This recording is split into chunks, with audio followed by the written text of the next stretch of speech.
J'étais heureuse, puis je me suis mariée et tout a changé. Bienvenue sur mon podcast Briser les chaînes. Ce podcast est pour vous si vous êtes chrétienne et malgré cela malheureuse, enchaînée dans une relation toxique. Vous n'avez plus de joie. Vous voulez retrouver cette joie. Notre cerveau est notre meilleur allié. Il veut notre bien, notre sécurité. Mais il nous limite, nous enchaîne parfois. Alors, comment se libérer? Savez-vous que notre cerveau reçoit tellement de stimuli chaque seconde que nous en sommes incapables de tous les exploiter? Chaque insecte sur le sol, chaque oiseau ou nuage dans le ciel est perçu. Chaque brin d'herbe ou de trèfle à trois ou quatre-feuilles est remarqué. Toutes les moindres variations d'air, de température, d'humidité, chaque son aussi. Notre cerveau gère et classe toutes ces informations. Il considère que certaines sont très importantes, que d'autres pourraient certainement nous intéresser. Bien sûr, toutes nos fonctions corporelles sont gérées de façon inconsciente, et heureusement, hein. Mais notre cerveau porte à notre attention les éléments qui pensent être vitaux pour nous. Lorsque j'ai eu la radiothérapie à la suite de mon cancer du sein, je prenais tous les jours le taxi pour les 40 minutes de route pour rejoindre l'hôpital. Jusqu'à ce moment-là, oui, je remarquais de temps en temps un taxi. Mais là, je me suis mise à en voir de partout. C'est comme si tout à coup, des taxis ont jailli de nulle part. Le nombre de taxis n'avait pas augmenté, mais mon cerveau a jugé que cette information était pertinente.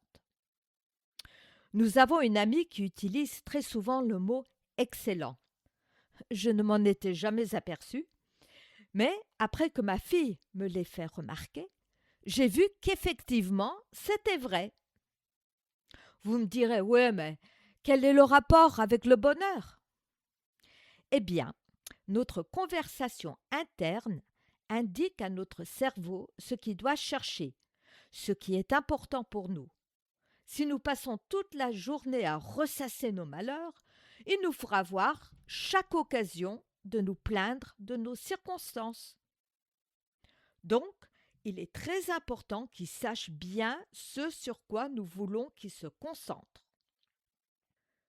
Dans les psaumes, les psalmistes parlent souvent à leur âme en lui donnant des ordres, comme dans les psaumes 42 et 43. À 3 reprises, le psalmiste dit « Pourquoi donc, ô mon âme, es-tu si abattue et gémis-tu sur moi? Mets ton espoir en Dieu, je le louerai encore, mon Sauveur et mon Dieu. » Nous allons prendre un moment pour nous arrêter sur ce verset et nous concentrer sur les 3 points que le psalmiste aborde. Premièrement, comprendre pourquoi nous sommes abattus et gémissantes. Ce verset commence par une question d'une honnêteté un peu brutale. Pourquoi t'as battu mon âme? Et pourquoi gémis-tu? Le psalmiste cherche à comprendre honnêtement ses sentiments, sa douleur. Souvent, c'est difficile d'admettre ce qui ne va pas et l'on reste superficiel, car notre cerveau, il est hyper vigilant et a pris l'habitude de se concentrer sur la menace, sur la douleur, sur les mensonges.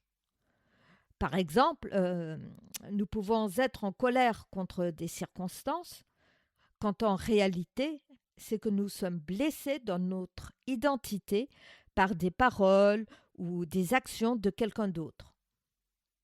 Il dit aussi « Et gémis-tu sur moi ?» Certaines ont créé au fil du temps une identité de victime. Elles se plaignent tout le temps. Ce que leur cerveau leur dit, elles le répètent à leur entourage. Comprendre la vraie raison pour laquelle nous sommes tristes est la première étape pour reprendre le contrôle de notre attention. Deuxièmement, parler à notre âme en mettant notre espoir en l'Éternel. Nous pouvons maintenant donner un ordre à notre cerveau. Espère en Dieu, car je le louerai encore. Le psalmiste ne se contente pas seulement comme il fait dans le reste du psaume, de prier, de demander à Dieu de l'aider, de le venger. Là, il ne s'adresse plus à Dieu, mais à son âme. Dieu nous demande de prendre la décision de s'en sortir et d'agir, mais pas n'importe comment. Il ordonne à son âme d'espérer en l'Éternel. Cela veut dire qu'il faut changer la programmation de notre cerveau. Jusqu'à maintenant, il a attiré votre attention sur tout ce qui n'allait pas. Maintenant, nous devons lui dire qu'il doit se concentrer sur toutes les raisons d'espérer en l'Éternel. Que veut dire espérer en l'Éternel? Est-ce un vague espoir d'aller au paradis?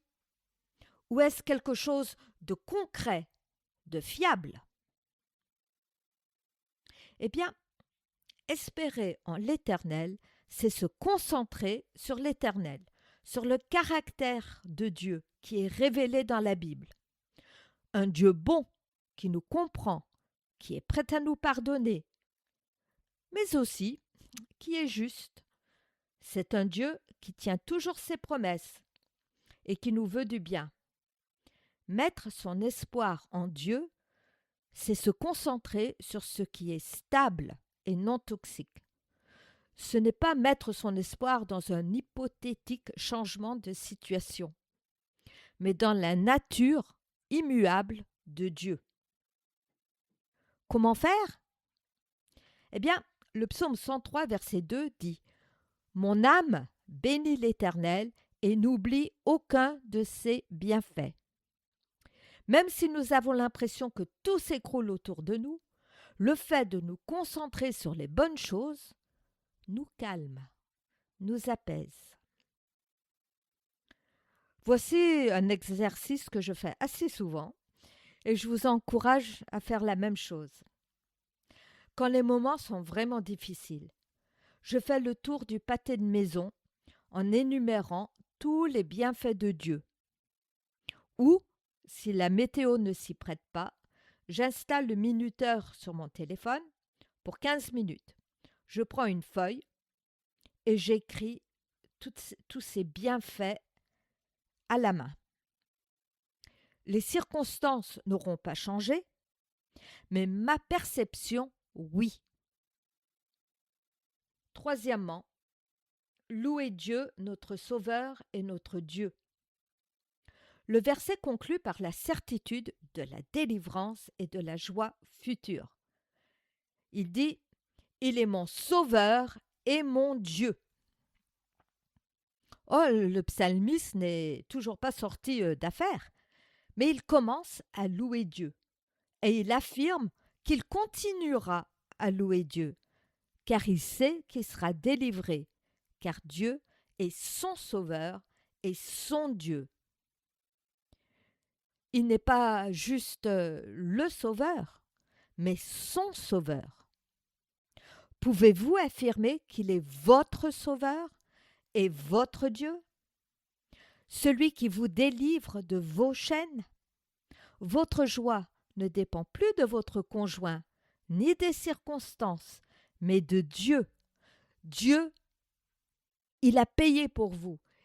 Il vous aime. Jésus est venu sur la terre pour vous sauver de vos péchés. Et il a envie que vous ayez une vie abondante, une vie remplie de joie. Et il veut vous délivrer de vos chaînes. Est-ce que vous allez le laisser le faire? Nos circonstances sont toujours les mêmes, mais notre perception sera différente. En conclusion, une fois que nous comprenons les causes de notre abattement, nous pouvons changer la programmation de notre cerveau en lui donnant l'ordre de se concentrer sur les bienfaits de Dieu. Vous trouverez dans la description un lien pour télécharger un document pour vous aider à créer un journal de gratitude. N'oubliez pas, vous pouvez toujours vous abonner Et n'hésitez pas à laisser un commentaire ou une évaluation. Merci beaucoup. À la prochaine.